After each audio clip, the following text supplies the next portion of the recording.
오늘 본 말씀에 있는 내용들은 아마 여기 있는 여러분들은 잘 익히 듣고 또 아는 그런 내용들인 줄로 압니다. 그 중에서 우리가 몇 가지를 같이 한번 다시 되짚어 보기를 원하는데요. 이 야곱이 형 에스를 피해서 이제 삼촌의 집으로 가던 중입니다. 그 중에 이제 해가 져서 거기에 있는 돌을 베개로 삼아서 잠을 청하는 가운데 만났던 일들을 기록하고 있죠. 창세기 28장 오늘 우리가 읽었던 11절에 한 곳에 이르러는 라고 얘기하고 있습니다. 아마 자기 집을 떠나서 이제 가는 여행길에 오른 지 불과 얼마 되지 않아서 이제 아마 그 첫날 즈음이라고 보셔도 될 것 같습니다. 한 곳에 이르러서는 해가 져서 그곳에서 유숙하기 위하여서 이제 그곳에 있는 한 돌을 가져다가 베개를 삼고 누워 있었을 때 이제 그 일이 시작되는 것이죠. 자, 지금 이 야곱에게 있어서는 지금 인생에 있어서 가장 어떻게 보면은 위기의 순간을 맞이하고 있다고 볼 수가 있죠. 한 번도 그런 일이 없었거든요.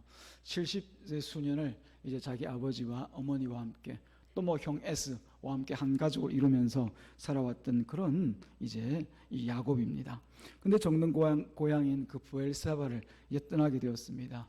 물론 의도치는 않았지만 그 형 에스를 속이고 또 아버지를 속여서 그 에스에게 줄 그 복을 자기가 빼앗는다고 해서 빼앗기겠습니까? 그냥 그런 줄 알고 어머니가 그렇게 하라고 하니까 가서 막 자기 손에다가 틀을 바르고 형 에스의 목소리를 흉내내어서 가서 아버지를 속였던 그 일이 있는 거죠. 그래서 돌아왔던 에스가 자기를 축복하기 위해 기다리고 있던 아버지에게 가져온 그 사냥했던 이 동물을 앞에 내어놓고 자, 에스가 왔습니다. 그때 이제 그 전모를 알고는 이제 야곱이 그 자리에 함께 있다가는 저 형에게 내가 맞아 죽지. 내가 온전하지 못하지. 그러고 나서 이제 자기 어머니와 함께 상의를 한 뒤에 이제 자기 아버지께서도 알고, 이삭도 알고, 자기의 이 외갓집이라고 할 수 있는 그 바단 아람으로 가라 하고 해서 그 말씀을 듣고 가고 있는 그런 길이죠. 참 이 야곱으로서는 너무나 힘든 일이 아닐 수가 없습니다. 가는 여정에 어떤 일을 만날지도 알 수 없고요. 요즘처럼 그냥 티켓만 끊어서 가면 되는 그런 곳이 아니지 않습니까?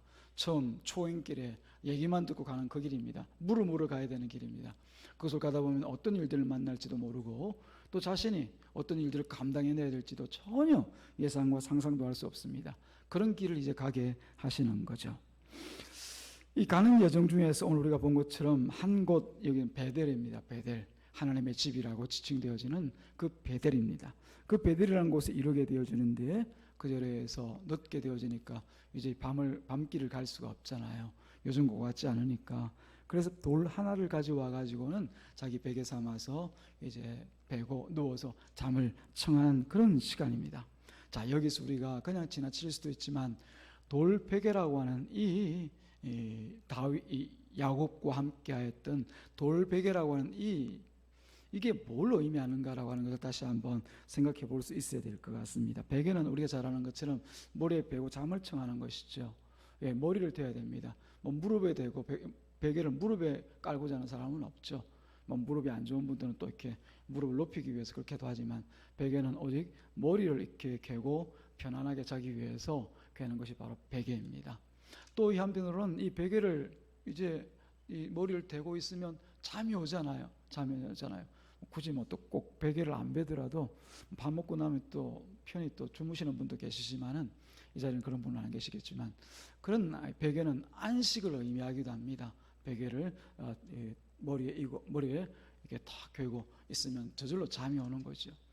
그런 안식과 어떻게 보면은 또 자기 머리를 대고 있는 이런 베개, 그게 푹신한 어떤 집에서 베는 그런 베개가 아니고 또 사람의 손으로 만든 베개가 아니라 이 베델에서 이 야곱의 머리를 대고 있었던 이 베개는 어떤 베개라고요? 돌 베개입니다.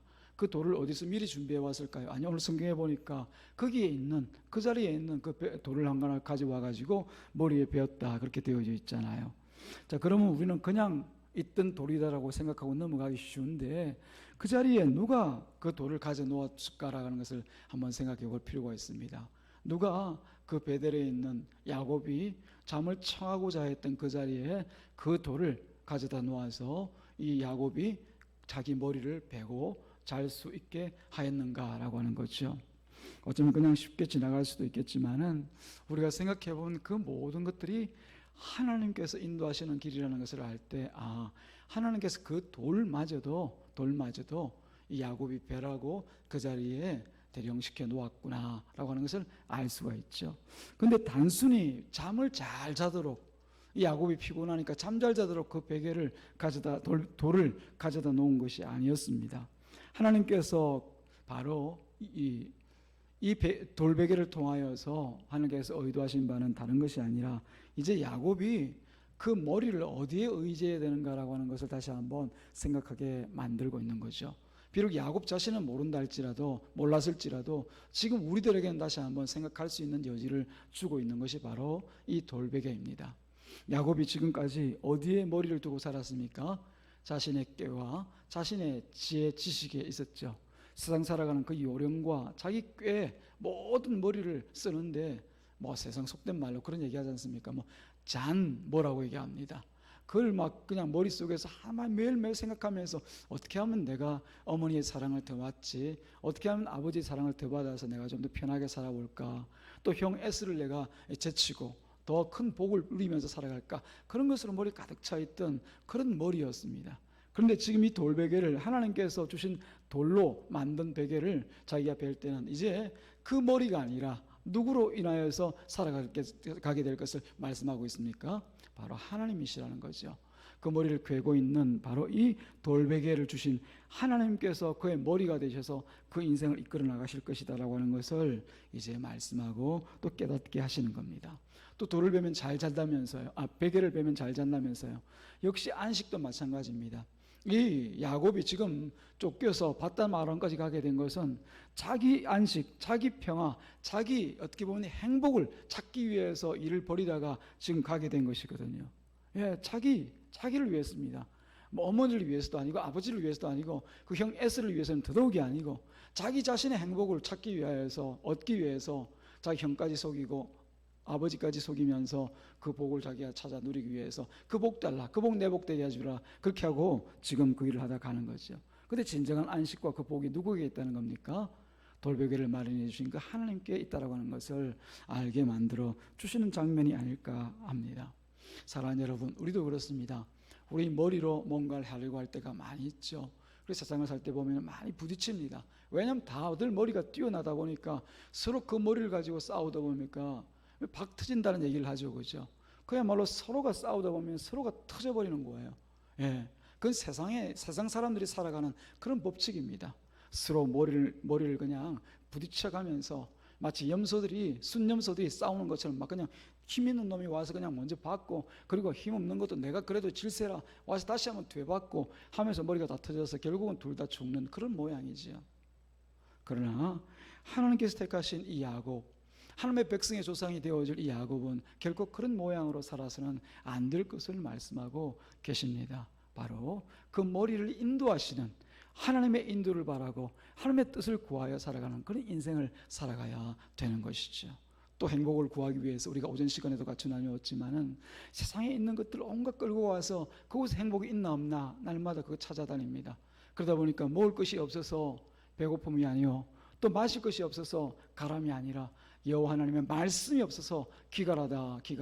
그렇게 우리 하나님께서 말씀하신 것과 같이 세상 사는 사람들이 그 행복을 찾고자 하지만 행복은 어디에도 없습니다. 오직 한 곳, 바로 하나님께만 있는 거죠. 우리 구주 되신 예수 그리스도에게만 이 행복이 있는 것입니다. 그 길로 이제 인도하기 위하여서 하나님께서 야곱을 그 자리에서 돌베개를 통하여서 깨닫게 만들어 주시는 것이죠. 사랑하는 여러분, 정작 이 야곱은 여러 복잡한 생각과 감정들로 잠을 이룰 수 없었을 것입니다. 그러나 안식을 주시는 이 하나님께서 그 야곱을 잠들게 만드시고, 또 뒤에 보니까 꿈과 환상을 통하여서 앞으로 이 야곱에게 일어날 일들을 말씀을 하시는 것이죠. 지금까지는 네가 네 힘으로 살고 네 능력으로 사는 줄 알았지만 네가 그저 빼앗으면은 형의 것이라도 아버지의 것이라도 빼앗으면 네 것 되는 줄 알고 그런 잔꾀와 어떻게 보면은 그런 이 얄팍한 수를 써서 살아왔지만, 그러나 이제 그것이 아니라 내가 너를 인도하여서 살게 하실 것이라고 하는 그런 사닥다리에 관한 꿈을 꾸게 만들어 주시지 않습니까? 이때 하나님께서 약속하시는 말씀이 있습니다. 어떤 말씀입니까? 바로 그 할아버지인 아브라함과 그 아버지인 이삭, 그들에게 약속하신 하나님을 만나게 만들어주는 거죠. 사실 그래요. 우리가 때로는 집안에 보면 정말 이 믿음의 어떤 귀한 집안에 보면 한 사람씩 있습니다. 혹은 뭐 여러 사람이라고 할 수도 있죠. 정말 믿음에 있어서 이 정말 어떻게 보면은 칭찬할 만한 그런 사람들이 있습니다. 한 집안에 꼭꼭요 보면은 믿음의 선봉이 되고 믿음의 어떻게 모범이 되는 그런 분들이 계세요. 그런데 그렇다고 해서 그 온 가족들이 그 믿음의 보험을 따라서 다 믿음의 그런 용장과 같이 믿음의 그야말로 믿음의 사람과 같이 되어지는 것은 아닌 것을 알 수가 있습니다. 그렇지 않습니까? 그죠? 뭐 우리가 자식들도 낳아서 길러보고 있지만 우리 부모들이 그 신앙을 따라서 살아가고자 애쓰고 노력하는 것 보면 알 텐데, 너무 잘 알아서 그런가요? 보면 알 텐데 그 믿음과 신앙을 따르지 않는 자녀들이 있는 것을 볼 때 우리가 그런 것을 또한 느낍니다. 아, 부모가 그냥 신앙생활 잘한다고 해서 자녀들이 그렇게 쉽게 신앙생활을 따라가는 것은 아니구나. 하나님의 역사가 있어야 되는구나. 하나님의 도우심이 있어야 되는구나. 우리가 그렇게 얘기하죠. 하나님을 인격적으로 만나는 그 개인의 신앙의 역사가 있어야 그 신앙은 비로소 시작되어지는 것이죠. 우리가 믿음의 표로 각 가정의 아이들을 이제 난 지 얼마 되면은 유아 세례도 주고 하지만은 그걸 가지고 여러분 안심하지 마시기 바랍니다. 우리 자녀들은요, 하나님을 만나야 하나님의 자녀가 되는 것이에요. 하나님을 만나야 신앙의 사람이 되어지는 것입니다. 우리 신자들도 마찬가지입니다. 평생을 교회에 머문다 할지라도 하나님을 만나고 하나님의 말씀을 따라서 내가 깨어지고 부수어져야 비로소 성도로, 신자로, 하나님의 백성으로 살아갈 수가 있는 거예요. 야곱도 그랬어요. 조상인 자기 할아버지인 그 아브라함과 이삭이 있었지만 그 집에 함께 살면서도 이 사람은 하나님을 여전히 알지 못해요. 예. 그 가나안 땅에 있는 밧담 아람 지역 가운데 있는, 혹은 밧담 아람 지역이 아니라 베델 가까이 있는 그 모든 지역의 사람들이 사는 그 모습을 보면서 아, 우리 할아버지가 섬겼던 그 하나님, 섬기는 하나님, 또 내 아버지가 섬기고 있는 그 하나님이 이런 하나님일 거야. 자기 마음대로 그 하나님을 만들어서 섬기고 있었던 거죠. 예, 마치 미신과 같이 하나님은 내가 복을 빼앗기만 하면은, 축복권을 내가 가지기만 하면은 내가 복을 받게 될 것이야. 그 복이 또 어떤 복이었겠습니까? 마땅히 하나님의 도구로 살아가는 그런 영광된 복이 아니라 자기 인생의 성공을 꿈꾸는 그런 복이었겠죠. 이걸 바른 신앙이라고 얘기할 수는 없는 거예요.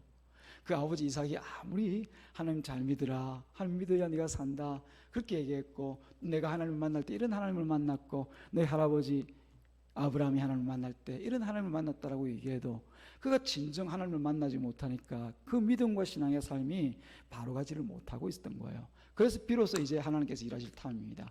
하나님과 인카운트, 만나는 그런 장면들이 이제 새롭게 진행되어 가고 있는 것이죠. 하나님께서 그 기회를 누구요? 약속의 아들인 야곱에게 주고 계신 것입니다. 하나님께서 그 자기 약속을 지키기 위하여서 그 할아버지의 이름을, 그 아버지의 이름을 지금 얘기하고 있지 않습니까? 내가 네 할아버지에게 이런 약속을 했다. 네 아버지에게 내 이런 약속을 했다. 어떤 약속입니까? 성경에 나와 있는 28장 13절 14절에 있는 그 말씀입니다. 또 먼저 여호와께서 그 위에 서서 이르시되 나는 여호와니 너의 조부 아브라함의 하나님이요 이삭의 하나님이라. 내가 누워있는 땅을 내가 너와 내 자손에게 주리니 내 자손이 땅의 티끌같이 되어 내가 서쪽과 동쪽과 북쪽과 남쪽으로 퍼져나갈지며 땅의 모든 족속이 너와 내 자손으로 말미암아 복을 받으리라. 이 말씀을 우리가 땅의 약속으로 생각하면 안 됩니다. 땅 잘 주겠다, 네 자손 번창하게 하겠다, 이런 정도의 하나님의 약속이 아니라 오히려 이 말씀은 네가 나를 잘 믿으면이에요. 너에게 아브라함에게 나타났던 그 하나님, 이삭에게 나타났던 하나님, 그 하나님을 네가 진정 하나님으로 인정하고 믿고 섬기면 네가 이런 하나님과 동행하는 삶을 살아가게 될 것이야. 이 땅에 있는 그 모든 것들이 너와 함께 할 것이야 라고 하는 것을 말씀하고 계신 것이죠. 곧 너 나를 믿고 살아라 라고 하는 얘기입니다. 놀라운 약속이 아닐 수가 없는 거죠. 정말 지금까지 어떤 면에서 보자면은 이 야곱이 알아왔던 하나님과는 전혀 다른 그런 하나님이었습니다. 그저 하나님 앞에 잘하면은 자기가 복을 받는 줄 알았는데 그게 아니라 하나님을 믿어야 하나님과 동행하여 살아갈 수 있다라고 하는 것을 깨달아 알게 된 그런 사건인 것이죠.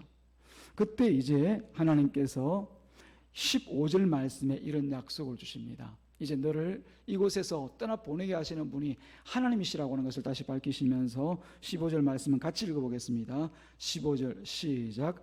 내가 너와 함께 있어 네가 어디로 가든지 너를 지키며 너를 이끌어 이 땅으로 돌아오게 할지라. 내가 네게 허락한 것을 다 이루기까지 너를 떠나지 아니하리라 하신지라. 아멘. 여러분, 하나님께서 여러분과 함께 하시면 좋아요, 싫어요? 정말 바보 같은 질문이지. 우문이라고 하나요? 하나님께서 함께 하시면 여러분 좋을 것 같아요, 싫어요? 다들 좋아요 하시겠죠. 아마 유수동부 같으면 네 좋아요 그랬을 거예요. 아마 여러분도 너무 점잖으셔가지고 속으로 좋지 안 좋아요 그걸 질문이라고 하세요? 참나 이랬겠죠. 근데 별 좋을 게 없어요. 하나님께서 함께 하시면 뭘 하십니까? 간섭하세요. 간섭. 예. 우리가 가는 길을 가지 못하도록 막으셔요. 우리가 가는 길이 대체 어떤 길이기예요? 우리가 잘 알지 않습니까? 내 욕심과 내가 가고 싶어 내가 만족할 길과 내가 원하는 그 길 자꾸 우리는 가고 싶어 하거든요. 그런데 그 길을 우리 하나님께서 동행하시면서 자꾸 막으셔요. 가지마, 못 가, 가서는 안 돼. 그러면서 내가 가고 싶지 않은 길을 자꾸 가라고 하세요. 좋으세요 여러분? 그게 좋다면 아멘입니다. 저도. 예. 그런데 하나님께서 동행하실 때 진정 이제 야곱이 자기 인생을 못 살게 될 것입니다. 자기가 원하는 대로 자기가 소원하는 대로 모든 것이 만사형통해서 원하는 대로 사는 그 인생 이제 못 살게 될 것을 약속하고 계신 것이죠. 내가 너와 함께 있어 내가 어디로 가든지 너를 지키며 너를 이끌어 이 땅으로 돌아오게 할지라. 내가 내게 허락한 것을 다 이루기까지 너를 떠나지 아니하리라. 주님께서 이 야곱에게 허락하신 것이 무엇인지 모르면 이거 가지고 무턱대고 아멘 성구로 삼아가지고 날마다 아침마다 보면서 아이고 내 하나님 따라다니면 하나님께서 나를 따라 쫓아다니시면 나 좋은 것 얻겠네, 나 잘 되겠네, 나 행복하겠네, 그렇게 오해하고 착각할 수가 있습니다. 그 배경에 있는 이 말씀의 깊은 부분들을 여러분들이 아시기 바랍니다. 아니요, 여러분들이 창세기 말씀 잘 아시니까 야곱이 어떤 인생을 살았는지를 여러분이 보시면 알 거예요. 자기가 원하는 삶 한 번도 못 삽니다. 자기가 바라고 원했던 일 한 번도 이루어지는 일이 없어요. 그때마다 사기당하고 자기가 지금까지 머리를 써서 했던 것처럼 자기 외삼촌에게 20년 동안 사기를 당합니다. 그리고 또 자기 자식들에게도 오히려 속임을 당합니다. 자기 아끼는 그 좋아하는 요셉이라는 아들, 그 아들 자기 그냥 품에만 놓고 색동옷 입혀서 에이 아기야 아기야 요셉아 요셉아 그렇게 살고 싶었는데 그 손에서 턱 놓아버려요. 사라져버려요. 없어져버려요.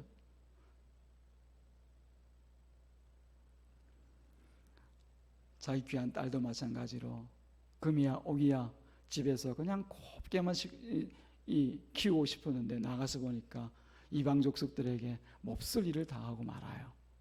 이게 자기가 원하는 대로 사는 겁니까? 뭐 소와 말이 그 옆에 좀 많이 채워져 있다고 해서 소떼와 양떼가 거느리고 있는데 많이 있다고 해서 그게 자기가 원하는 삶을 살았을까요? 세상 물질 가지고 나 그래도 우리 자식 다 잘못돼도 예, 내 딸 그렇게 하면 몹쓸 일 당해도 내 사랑하는 아들 없어져도 내 인생 이렇게 힘들고 어렵게 사기당하면서 살아도 나 그래도 행복해 그런 건가요? 아니잖아요. 이제부터 이 야곱은 하나님을 만나는 그 순간부터 시작해서 내가 너와 함께 있어 내가 어디로 가든지 너를 지키고 너를 이끌어 이 땅으로 돌아오게 할지라라고 하는 이 하나님의 말씀과 같이 이제 자기 인생 자기가 살 꿈을 이제 버려야 되는 거예요. 그게 우리가 하나님을 만나는 겁니다. 그게 바로 하나님을 인격적으로 만나게 되면 그런 일들이 일어나는 거예요.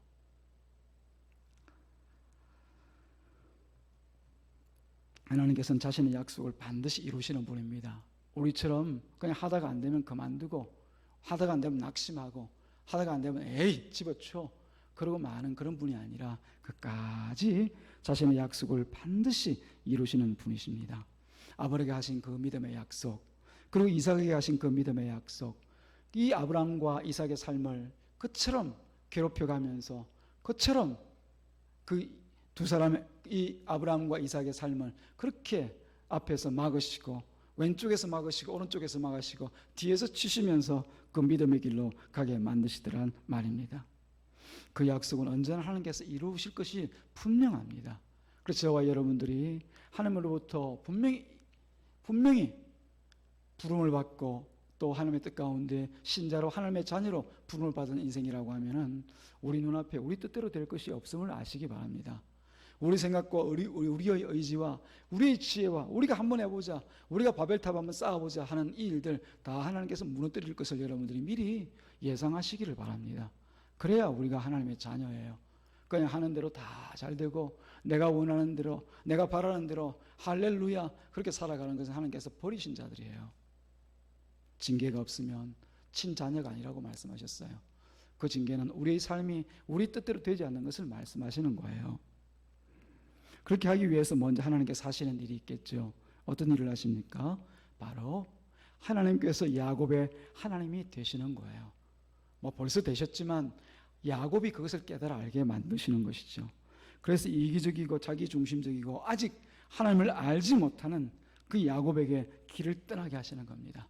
집안에 있어서 어머니의 간섭을 받고 또 아버지의 간섭을 받고 자기 형의 간섭을 받고 하다 보면 진정 하나님께 주시고자 하신 진정한 믿음의 길, 신앙의 길을 갈 수 없기에 길을 떠나게 하는 거죠. 물론 집에서도 그런 훈련을 잘 받는 사람들도 있겠지만 대부분 보면 고난을 통하여서 바깥에서 드러나는 그런 고난과 환난을 통하여서 믿음과 신앙을 바로 세워나가는 사람들이 있습니다. 그 과정을 통해서 하나님을 마침내 알게 하시는 거죠. 그 과정들이 우리가 창세기를 보셨으니까 아시겠지만 오늘 우리가 읽었던 28장부터 시작해서 49장까지 우리 창세기의 그 절반 가까운 그 부분을 야곱이 어떻게 훈련되어져 가고 어떻게 하나님의 간섭 안에서 믿음을 고백해 나가는지를 가르쳐 또 배우게 하고 있습니다. 우리가 잘 아는 것처럼 아까 말씀드린 것과 같이 자기 가장 의지할 만한 그런 외삼촌에게 사기를 당합니다. 의지할 것이 사라져버렸죠. 아, 세상에는 의지할 게 없구나. 세상에 의지할 게 없구나. 하나님밖에 없구나 라고 하는 거지요. 하나님밖에 없구나. 그리고 또 형 에스를 만나는 그 두려움 앞에서 어떻습니까? 처음에는 의기양양하게 하나님께서 가라고 하셨으니까 저 갑니다. 가는데 막상 에스가 저 먼 걸음에서 오는 걸 보니까 어때요? 두려움 때문에 견디지를 못합니다. 꼭 죽을 것 같아요. 공황이 막 일어납니다. 그때 하나님 앞에 나가서 그 씨름을 통하여서 하나님으로부터 다시 한번 새 힘을 얻지 않습니까? 아, 내 힘으로 사는 것 아니구나. 그럼 누구 힘으로? 하나님 힘으로 나는 사는구나 깨닫는 것이죠. 자기가 아끼고 사랑하는 아들을 영문도 모른 채 잃어버린 일이 발생합니다. 그 아들 내 것 아니라는 것을 아는 거죠. 내가 애지중지 해봐야 그건 내 것 아니라는 것을 알죠. 그리고 그 모든 이방 족속의 칼과 그 위험 가운데서도 가까스로 자기 아들이 12명이 일었지만 그 아들의 도움을 받는 것이 아니라 하나님의 인도와 도우심을 따라서 스스로가 위험에서 위기에서 벗어나는 모습을 봅니다. 야, 진짜 내가 힘써서 되는 일이 아무것도 없구나. 하나님밖에 없구나 라고 하는 거죠. 그런 과정을 지나고 난 뒤에 변화된 이 야곱의 모습을 성경에서는 소개하고 있습니다. 요셉의 초청으로 죽은 줄 알았던 그 요셉의 초청으로 애굽에 온 야곱에게서 그 모습이 드러나 있습니다. 여러분 한번 들어보시겠습니까? 창세기 47장 7절부터 10절 말씀 보면은 이 야곱이 요셉의 초청을 따라서 왕궁에 들어가게 됩니다. 그 왕궁에 누가 있겠습니까? 그 당시 가장 강대국이라고 할 수 있었던 애굽의 왕 바로가 있습니다. 그런데 그 바로 앞에서 이 야곱이 어떻게 하냐 여러분 한번 잘 보십시오. 창세기 47장에 있습니다. 요셉이 자기 아버지 야곱을 인도하여 바로 앞에 서게 하니 야곱이 바로에게 축복하며 누구에게요? 세상의 왕이라고 할 수 있는 그야말로 초라한 시골 영광과 같은 이 야곱이 지금으로 따지자면 뭐 여러분 조금 이렇게 비유가 이상해도 여러분들 그냥 그렇게만 알아들으십시오. 미국에 있는 그 대통령 바이든에게 가가지고 다짜고짜로 그 머리 숙여 그 앞에서 머리에 손 얹으면서 축복하는 거예요. 여러분 상상이 되십니까? 바로가 그렇게 하니까 바로가 야곱에게 묻되 네 나이가 얼마냐? 야곱이 바로에게 얘기합니다. 내 나그네 길의 세월이 130년이니 내 나이가 얼마 못되니 우리 조상의 나그네 길에 연초에 미치지 못하나 내가 험악한 세월을 보내었나이다. 여기서 험악하다는 얘기를 단순히 고생하면서 내가 살았다 그렇게 얘기하면 안 됩니다. 내 인생 내 마음대로 살지 못하고 오직 하나님의 인도하심으로 아까 우리가 보았던 것 같이 28장에서 49장까지 진행되어져 갔던 그 야곱의 인생을 내가 살았습니다. 내 잔꾀, 내가 내 형 발 뒤꿈치로도 잡아서 내가 살고자 했던, 내가 이기고자 했던 그런 인생이 아니라 그저 꺾어지고 깎여지고 부서지고 깨뜨려져서 하나님께서 쓰실 수 있도록 하나님께서 휘저으면 그냥 휘 돌아가고 하나님께서 오라면 오고 가라면 가는 그런 인생을 살도록 하나님께서 이렇게 만들어 주셨나이다. 그렇게 얘기합니다. 그러고 나서 야곱이 곧장 또 바로에게 축복하고 그 앞에서 나오니라. 이거죠. 힘도 없고 연약한 것 같은 이 노인네 130년이나 되어진 이 야곱이 그 대제국의 바로 왕을 고개 숙이게 만들고자 해서 축복하는 거죠. 그 안에 누가 있으니까? 하나님이 계시니까요. 그토록 험난한 세월을 살았던 야곱이 하나님께서 이끄시는 그 훈련 중에 비로소 진정한 하나님을 경외하고 하나님을 믿게 되는 그런 사람으로 변화되었다는 것을 우리가 볼 수가 있는 거죠. 사랑하는 여러분, 우리도 어떻게 보면은 지금 내 나이가 몇이냐 묻는 것 사실은 아무런 의미가 없을 줄 압니다. 우리가 하나님 앞에서 나이를 묻고 따지는 것은, 우리의 경륜에 대하여 하나님 앞에 얘기하는 것은 아무 쓸모없는 일이에요. 지금 내가 하나님 앞에 어떤 모양으로 서 있는지, 지금 내가 하나님 앞에 어떤 고백을 통하여서 하나님을 말하고 있는지, 그게 가장 중요한 것이에요. 하나님 우리를 부르시는 그날부터 시작해서 지금까지 야곱의 그 긴 60년의 긴 세월과 같이 우리들에게도 각종의 훈련과 또 연단의 과정을 통하여서 하나님을 알 수 있도록 만들어 주셨습니다. 그 과정 가운데 가장 중요한 것이 하나님을 믿는 거예요. 그 말은 곧 오전 시간 우리가 지나는 것과 같이 나를 부정하는 것, 나를 부인하는 것, 나를 믿지 않는 거예요. 사랑하는 여러분, 하나님 믿으세요. 하나님 믿으셔야 돼요. 그 하나님 믿고 살아야 우리가 하나님 앞에 신자로 인정받는 거예요. 너무 쉽게 신앙을 생각하지 마십시오.